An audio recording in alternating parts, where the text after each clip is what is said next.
राम दोस्तों, जय बालाजी महाराज की, जय हनुमान जी की।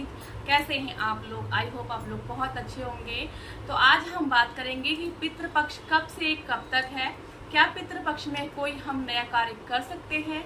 क्या हम कोई सामान खरीद सकते हैं? और क्या हम पूजा पाठ कर सकते हैं? क्या हम बाल कटवा सकते हैं? क्या हमें खाना है, क्या हमें नहीं खाना है, क्या हमें दान देना है? इन सब चीज़ों के हम बारे में बात करेंगे। अगर आप मेरे चैनल पे न्यू हैं और पहली बार आ रहे हैं तो सब्सक्राइब कीजिए और बेल आइकन जरूर दबाइएगा, क्योंकि जो भी वीडियो अपलोड होती है सबसे पहले नोटिफिकेशन आप तक जा सके। तो चलिए वीडियो स्टार्ट करते हैं। पितृपक्ष 29 सितंबर से 14 अक्टूबर तक है। 29 सितंबर को आपका शुक्रवार का दिन पड़ रहा है और जिस दिन खत्म है उस दिन आपको शनिवार का दिन पड़ रहा है। तो आपको कुछ ऐसे कार्य हैं जो पितृपक्ष से पहले निपटा लेना है। जैसा कि आपको अगर शेविंग करवाना है, कटिंग करानी है या नाखून कट करने हैं तो आप पितृपक्ष से पहले कर लीजिए, क्योंकि पितृपक्ष में ये कार्य बिल्कुल वर्जित है, नहीं किया जाता है।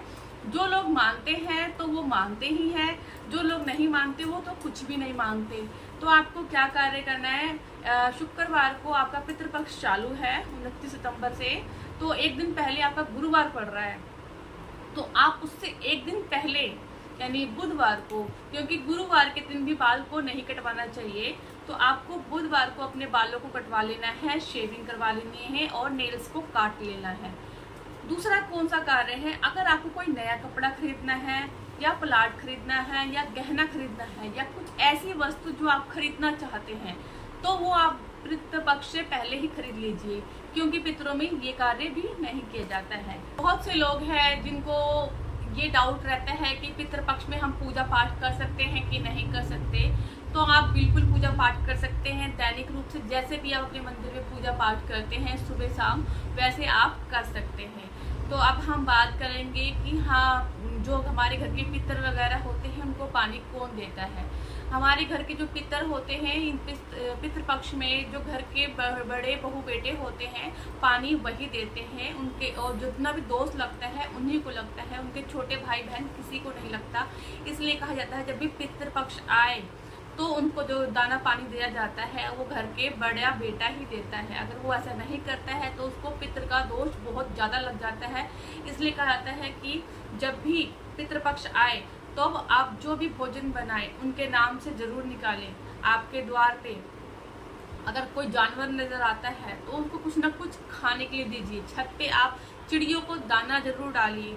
जो भी आप भोजन बनाते हैं उसमें से थोड़ा सा पहले पितरों के नाम से निकाल के छत पे रख दीजिए, क्योंकि वो किसी न किसी रूप में आपके घर आते हैं, अपने घर आते हैं। तो और कहा भी जाता है स्वर्ग से इन 15 दिनों में उनको मुक्त कर दिया जाता है ताकि वो अपने परिवार से जाके मिल सके। इसीलिए पितृपक्ष 15 दिन का बहुत ही मायने रखता है। तो अगर आप अपने घर के बड़े हैं, बड़े बेटे हैं, बड़े बहू हैं, तो उनके नाम से पितरों को जरूर दें, उनको निराश ना करें। अगर वो निराश हो जाएंगे तो हमारे जीवन में बहुत सी सारी समस्याएं आएंगी, क्योंकि जो हमारे पितर वगैरह होते हैं वही हमारे इष्ट देवती देवताएं कहलाते हैं। पितरों को पानी देने के बाद, जैसे कि श्राद्धों में आपके पूर्वज की जो मुख्य तिथि आती है, जैसे कि अगर आपके पिताजी नहीं हैं, अगर आप उनका श्राद्ध कर रहे हैं, या दादाजी नहीं है या परदादाजी नहीं है उनका श्राद्ध कर रहे हैं, तो उनका एक मुख्य तिथि होता है। तो उस तिथि पर आप उनके लिए अच्छा अच्छा पकवान बनाएं, जो उनको पसंद है उस तरीके का पकवान बनाएं, मीठा पकवान बनाएं।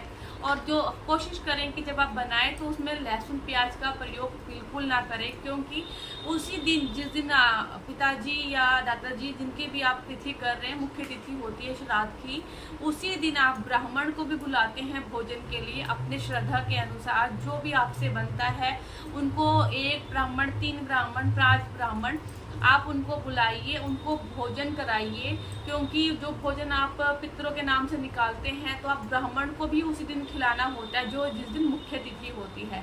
और ब्राह्मण को आप खिलाएं, अच्छे से उनको दान दक्षिणा दें, जो भी आपकी श्रद्धा अनुसार हो, जो भी आपसे बनता है उनको दान देके अच्छे से उनकी विदाई करें, उनके पैर छुए। और जिस दिन श्राद्ध का लास्ट दिन होता है, जो 15 दिन के श्राद्ध होते हैं, जो लास्ट दिन होता है, तो हो सके जितने भी हैं आपके पितृ जिनको आप जानते हैं या नहीं भी जानते हैं, जैसे कि दादा, परदादा, दादी और भी कोई घर में मृत्यु कर गया हो तो उन सबके नाम से लास्ट दिन के जो दिन होता है श्राद्ध का, उस दिन उनको अच्छे से उनकी विदाई करें, उनको भगवान से क्षमा याचना मांगे। जो भी आपसे गलती हो गई है उनको हमेशा प्रसन्न रखें, क्योंकि कहा जाता है कि एक बार अगर घर में पितृदोष लग गया तो आप अगर घर में कोई भी कार्य करते हैं, शुभ कार्य करते हैं, तो उसमें कुछ ना कुछ अड़चन आ जाती है। हमेशा आपके घर की स्थिति खराब रहती है, घर में कोई ना कोई बीमार रहता है। आपने सुना होगा कि मेरे घर पे पितृदोष लगा है या मेरे के ऊपर पितृदोष लगा है। पितृदोष इसी वजह से लगता है, और पितृदोष लगना कोई अच्छी बात नहीं है। तो आपके पास बहुत अच्छा मौका है, इन 15 दिनों में आप अपने पितरों को प्रसन्न कीजिए, जिससे आपके ऊपर अगर पितृदोष लगा है तो वो हट जाएगा। और साथ ही साथ में आपको मीट, मछली, अंडा या मदिरा वगैरह का आप सेवन करते हैं तो हो सके इन 15 दिनों में आप ना कीजिए, क्योंकि हमारे जो पितृ देव जो हैं, हमारे जो इष्ट देव हैं, हमारे जो पितृ होते हैं ना, वही हमारे इष्ट देवी देवताएं कहलाते हैं। उनको नाराज हमें बिल्कुल नहीं करना है, उनकी विदाई भी हमें अच्छे से करनी है, उनको हमें आमंत्रित भी अच्छे से करना है। तो आप इन चीज़ों का सेवन बिल्कुल ना करें। सबसे मुख्य और इम्पोर्टेंट बात यह है कि जब भी आप अपने पितरों को दाना पानी देते हैं, खाने के लिए कुछ खाने पीने के लिए जल पानी देते हैं, तो उनको जब भी देना है वो दक्षिण दिशा की ओर देना है। कहा जाता है कि मतलब पूरा, पश्चिम, उत्तर, दक्षिण चारों दिशाएं बनी हैं, तो कहीं पूजा पाठ होता है तो कहीं पितरों के लिए होता है। जैसे कि घर में अगर कोई डेथ कर गया है, जो हमारे पूर्वज है, अक्सर आपने देखा होगा कि उनको उनकी जो दिशा दी गई है वो दक्षिण की दिशा दी गई है, वो वहीं निवास करते हैं। और जब भी आप उनके लिए कुछ निकाले खाने के लिए तो वो दक्षिण दिशा के ही तरफ रखना है। और सबसे एक बात और इम्पोर्टेंट है कि आप सुबह शाम जाकर पीपल के पेड़ के नीचे पूजा पाठ कर सकते हैं। जैसे सुबह जाके पुरुष कर सकते हैं या महिला कर सकती है या दोनों कर सकते हैं। सुबह जाके आपको क्या करना है, पितरों के नाम से पीपल के पेड़ पे जल डालना है और शाम को जाकर दीपक जलाना है। अगर आप प्रेग्नेंट हैं तो आप शाम को ना जाइए। कहा जाता है कि पितर जो पीपल का पेड़ होता है उसके ऊपर देवी देवता निवास करते हैं, साथ में हमारे पूर्वज होते हैं। जो हमारे पूर्वज होते हैं वही हमारे भगवान होते हैं, तो वो उन पे निवास करते हैं। और अगर आपको कोई भी समस्या हो, पितृपक्ष से जुड़ी बातें अगर आपको जाननी है तो आप मेरे से पूछ सकते हैं कमेंट बॉक्स में। अगर आपको मेरा वीडियो अच्छा लगता है तो आप लाइक से सब्सक्राइब जरूर करें। जय श्री राम।